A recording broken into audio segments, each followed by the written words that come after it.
நாடு முழுவதும் பல நிறுவனங்களும் தொழிற்சாலைகளும் மூடப்பட்டதால் இவ்வாண்டு ஜனவரி மாதம் தொடங்கி ஜூலை மாதம் 4ஆம் தேதி வரையில் நாட்டில் மொத்தம் 35,446 பேர் வேலை இழந்துள்ளனர்.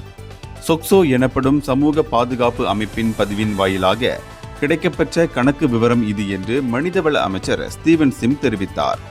எனினும் இதே காலகட்டத்தில் வேலை இழந்தவர்கள், புதிதாக வேலை தேடியவர்கள் 94,262 பேருக்கு புதிய வேலை இடங்களில் சொக்சோவால் பணியமர்த்தப்பட்டு விட்டனர் என்று அவர் கூறினார். ஒரு நிறுவனம் மூடப்பட போகிறது அல்லது ஆட்குறைப்பு நடவடிக்கையில் ஈடுபட போகிறது என்பது பற்றி தொடக்கத்தில் அறிந்தவுடனே பாதிக்கப்பட்ட பணியாளர்களை புதிய வேலையில் அமர்த்துவதற்கான முயற்சிகளை சொக்சோ முடுக்கிவிடுகிறது.